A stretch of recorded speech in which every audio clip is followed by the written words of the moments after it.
একটা কথা বরাবরই সকলেই শুনেছেন অথবা জানেনও, উপরওয়ালা ছাড় দেয় কিন্তু ছেড়ে দেয় না। আপনারা কি জানেন যে মার্কিন প্রেসিডেন্ট সাবেক জো বাইডেন এই মুহূর্তে তার অবস্থান কি?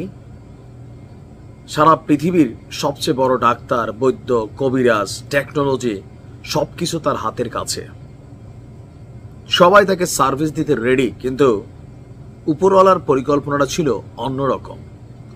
এই যে ফিলিস্তিন ইস্যুতে হাজার হাজার মানুষের আর্তনাদ, আহাজারি, মায়েদের কান্না, বাবার চোখের পানি, সন্তানদের অশ্রু, এই জিনিসগুলো দেখে আমরা অনেকটা ধরেন কি বলা হয় যে এই ঘটনাগুলোর পিছনে মূল কারিগর যে মার্কিন যুক্তরাষ্ট্র এবং তার যে সাবেক প্রেসিডেন্ট নিহুকে ওপেন প্রকাশ্যে এত কিছু করার সুযোগ দিয়েছিল।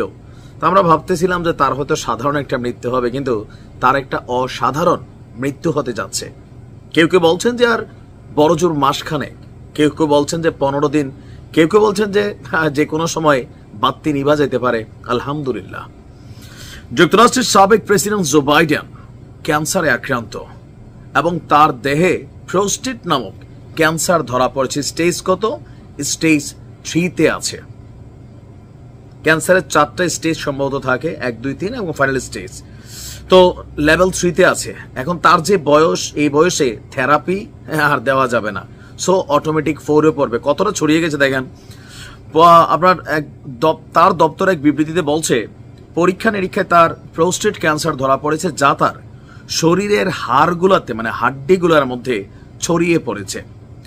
বাইডেনের দপ্তর ক্যান্সার শনাক্ত হওয়ার ব্যাপারে বিস্তারিত বলছে যে গত সপ্তাহে প্রেসিডেন্ট জো বাইডেনের প্রস্রাবের সমস্যা বাড়ে। তখন পরীক্ষা নিরীক্ষায় তার প্রোস্টেটে একটি নতুন গুটি ধরা পড়ে। পরে শুক্রবার আপনার চিকিৎসকরা নিশ্চিত করেন যে তিনি প্রোস্টেট ক্যান্সারে আক্রান্ত।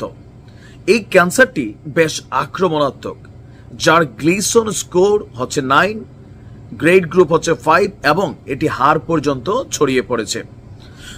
আর ক্যান্সারটি ডাক্তাররা বলছেন যে চিকিৎসা করে এটারে হয়তোবা সমাধান সম্ভব হতে পারে।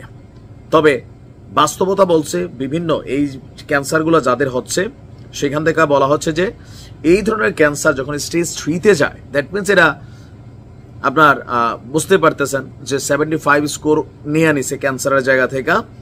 আর যখন সুস্থ সবল থাকে মানুষ, হুট করে একটা ক্যান্সার হয়, বয়সের একটা ইস্যু আছে, থেরাপি নেওয়ার একটা ইস্যু আছে, তারপরে বিভিন্ন রোগ বিরোগ অনেক কিছু এখানে কানেক্টেড। তো বাইডেনের যে টোটাল শারীরিক কন্ডিশন এবং তার বয়স 90-এর উপরে প্লাস মাইনাস, এই বয়সে এসে তাকে ক্যান্সারের থেরাপি দেওয়া বা এগুলোর জন্য যে চিকিৎসাটা, এটা তার শরীর কতটুকু নিতে পারবে। তবে প্রেসিডেন্ট ভবন বাইডেনের কার্যালয় এর ব্যাপারে এর বাইরে আর কোনো মন্তব্য তারা করেনি। তবে আমেরিকার বিভিন্ন জার্নালগুলো বলছে স্টেজ 3-তে তিনি আছেন। এই যে অবস্থান দেখেন, অনেকে বলবেন যে ভাই অনেকেরই তো ক্যান্সার হয়, অনেকের সাথে বাইডেনের তুলনা চলে না। অনেকেরই অনেক রকম মৃত্যু হয়, কিন্তু এই মৃত্যুগুলো উদাহরণ হয় না। যেমন ধরেন এই দেশ ছেড়ে অনেকেই পালাই গেছে, কিন্তু শেখ হাসিনার মতন তো আলোচনা হয় নাই। যেহেতু তারা বিশেষ ব্যক্তি, তাদের সাথে যখন ঘটনা ঘটে সেটা বিশেষ ঘটনা হিসেবেই চিহ্নিত হয়। পুরো হার যেন একদম নাই হয়ে যায়। দোয়া কমেন্টে লিখেন দোয়া। না ভাই, এত ভালো মুসলিম হইতে পারি না, এটাই হচ্ছে সমস্যা। যে এরকম লেভেলে এসে উদারতা, যে আল্লাহ তাকে শেফা করে দাও, ভাই আসে না। আমার একটু সমস্যা আছে। ভালো থাকুন। আসসালামু আলাইকুম।